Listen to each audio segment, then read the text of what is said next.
जब भी हमें किसी चीज़ को अचीव करना होता है, लाइफ में कुछ बनना होता है, तो उसके लिए एक प्रॉपर प्लानिंग की ज़रूरत होती है। एक अच्छी स्ट्रेटजी आपके बहुत काम आती है। जल्दीबाजी में जब आप कहीं पर पहुंच जाते हैं तब जाकर चीज़ें सीखने से बेहतर है आप प्रॉपर प्लानिंग से चलेंगे। तो आज का ज़माना वो है कि सर्वाइवल ऑफ द फिटेस्ट।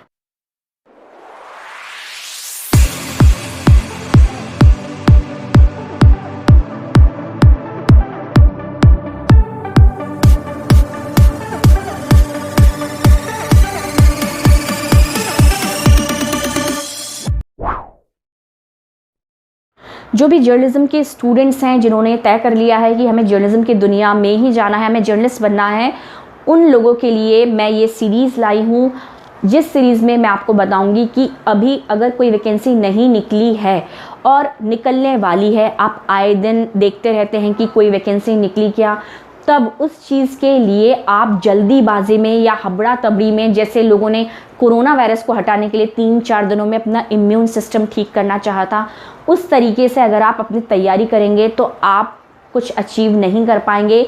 आपको बुरा लगेगा, आपको लगेगा कि ये क्या हो गया मेरे साथ। इसीलिए इससे बचने के लिए आपको उस चीज़ की तैयारी तब से शुरू कर देनी है जब आपने अपने कॉलेज में ग्रेजुएशन लेवल पे या मास्टर्स लेवल पे, या जब आपने ये सोच लिया है कि मुझे तो जर्नलिज्म में जाना है, मुझे जर्नलिस्ट बनना है, तब से आपको अपनी तैयारी शुरू कर देनी चाहिए।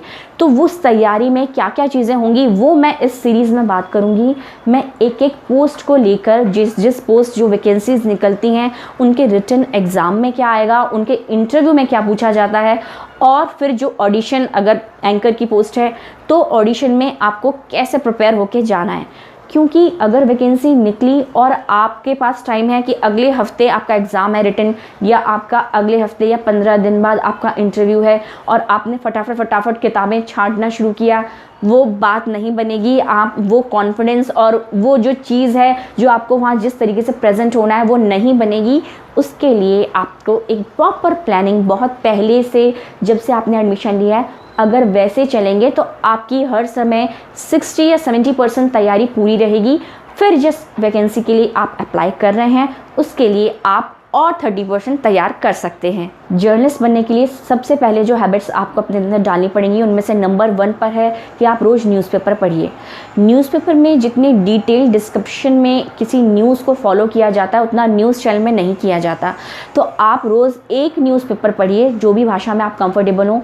अगर हो सके तो आप किसी एक न्यूज़ को दोनों भाषा, इंग्लिश और हिंदी, दोनों में पढ़ के देखिए, दोनों में कंपैरिजन कीजिए कि इंग्लिश न्यूज़पेपर ने उस स्टोरी को कैसे कवर किया है, क्या एंगल दिखाया है, और हिंदी न्यूज़पेपर ने उस स्टोरी का क्या एंगल दिखाया है। अगर हो पाए तो दोनों को कंपेयर कीजिए। एक स्टोरी कम से कम दिन में ऐसी पढ़िए। न्यूज़पेपर पढ़ने का जो एक फ़ायदा होता है कि आपको स्क्रिप्टिंग जो है, स्क्रिप्टिंग का स्टाइल आता है कि कैसे स्क्रिप्ट लिखी जाती है, एक न्यूज़ को शुरुआत कैसे की जाती है और एंड कैसे किया जाता है। देखिए, न्यूज़पेपर की स्टोरी और न्यूज़ चैनल की स्टोरी की भाषा में अंतर होता है, पर बहुत ज़्यादा अंतर नहीं होता। मेन जो बेसिक फॉर्मेट है वो वही होता है। स्क्रिप्टिंग की अगर मैं बात करूं तो स्क्रिप्टिंग का आज के टाइम में कोई एक प्रेस्क्राइब्ड मैनर नहीं रह गया है। जब हम लोगों ने ज्वाइन किया था तब एक प्रेस्क्राइब्ड वे होता था। अब आजकल बहुत सारे न्यूज़ चैनल, वेब चैनल्स खुल गए हैं न्यूज़ के लिए। उसमें तरह तरीके के एक्सपेरिमेंट्स हो रहे हैं स्क्रिप्टिंग के ऊपर। कोई बहुत ज़्यादा फॉर्मल तरीका अब नहीं रह गया है। इनफॉर्मल तरीके से एक बहुत ही कैजुअल वे में, आप नेचुरल वे में, कि लोगों को लगे कि हाँ एक नेचुरल वे में अपनी बात कही जाती है। तो स्क्रिप्टिंग का जो तैयारी है, स्क्रिप्टिंग की जो फॉर्मेट है वो चेंज हो रहा है दिन ब दिन। ये आपको अपडेट रहना है, न्यूज़पेपर पढ़ते रहना है। न्यूज़पेपर पढ़ने के बाद आपको दिन का कम से कम एक एडिटोरियल ज़रूर पढ़ना है किसी भी न्यूज़ चैनल का। अगर आप 2 भाषाओं के, एक इंग्लिश का और एक हिंदी का पढ़ पाएँ तो ये आपके लिए बहुत अच्छा रहेगा, क्योंकि एडिटोरियल पढ़ने से आपका एक ओपिनियन डेवलप होता है। अभी आप स्टूडेंट हैं या आप अभी न्यू कमर हैं, मैं आज बेसिकली स्टूडेंट्स की बात कर रही हूँ, तो स्टूडेंट हैं तो आपका एक ओपिनियन डेवलप होना किसी भी स्टोरी के लिए बहुत ज़्यादा ज़रूरी है। हम किसी के इन्फ्लुएंस में आके कोई चीज़ नहीं बोलेंगे, ना हम उस पेपर के इन्फ्लुएंस में है ना किसी और पेपर के, पर आपका एक ओपिनियन एक स्टोरी के लिए, कैसे उस एक स्टोरी को अलग अलग न्यूज़पेपर ने और चैनल ने अलग अलग एंगल से दिखाया है। एडिटोरियल हमेशा एक मेन न्यूज़ पर होता है। जो न्यूज़ एक दिन पहले प्राइम टाइम की हेडलाइन होती है, मेन हेडलाइन, उस पे एडिटोरियल अगले दिन अखबार में छपता है। तो तीसरी चीज़ जो आपकी है, जो आपको करनी है, आपको रोज़ रात में जो प्राइम टाइम एक पूरा 1 घंटे का बुलेटिन होता है, वो किसी भी चैनल पर हो, 9 से 10 का प्राइम टाइम होता है हर न्यूज़ चैनल में, वो आपको देखना है। उससे आपको पता चलेगा कि आज की जो मेन हेडलाइन थी, आज की जो मेन न्यूज़ थी वो ये थी, और नेक्स्ट डे जब उसका एडिटोरियल आएगा आपको उसको पढ़ना है। तो ये आपकी 3 हैबिट्स जो आपको लाइफ लॉन्ग चलानी है, न्यूज़पेपर पढ़ना और आपका एडिटोरियल पढ़ना। एडिटोरियल 1 या 2 दोनों कवर कर सकते हैं, और तीसरा आपको रोज़ प्राइम टाइम की बुलेटिन देखना।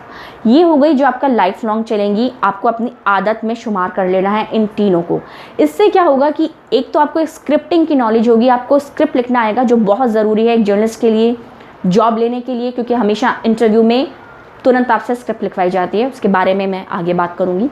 तो इन तीनों से आपका एक ओपिनियन डेवलप होगा। अभी आप स्टूडेंट हैं, अभी आप किसी के कहने में आ सकते हैं या किसी के ओपिनियन से अपने को जोड़ सकते हैं, पर जब आप रोज़ इस तरीके के एडिटोरियल्स पढ़ेंगे, अखबार पढ़ेंगे, न्यूज़ देखेंगे, तो आपका एक अपना एक डेवलप होना शुरू होगा ओपिनियन, जब आप अपनी बात किसी के सामने रख सकते हैं। दूसरी बात, अगर आप रीजनल चैनल के लिए जाना चाहते हैं, रीजन में मूव करना चाहते हैं, सबसे पहले जो न्यू कमर्स होते हैं उनको रीजनल चैनल में ही मौका दिया जाता है, कोई बहुत बड़ी एक स्टोरी के लिए उन्हें नहीं भेजा जाता। तो आप रीजनल चैनल को भी फॉलो करें, किसी एक स्टोरी को, जो छोटा चैनल होता है, छोटा छोटा मुद्दे होते हैं, भले वो कोई एक मर्डर की स्टोरी हो या कुछ एक रॉबरी की स्टोरी हो, कुछ भी इस तरीके की स्टोरी को फॉलो कीजिए, 2-3 दिन उसको फॉलो कीजिए, कैसे उसने रिपोर्टर ने शुरू करी वो स्टोरी, कैसे उसने वो ख़त्म कर दी, 3 दिन बाद उसका फॉलोअप आके क्या रिज़ल्ट निकला, तो उसको कैसे पेश किया उस रिपोर्टर ने और उस एंकर ने। इस तरीके का ऑब्जर्वेशन अपना आप बनाइए जब तक कोई वैकेंसी नहीं है, आप स्टूडेंट हैं तब तक।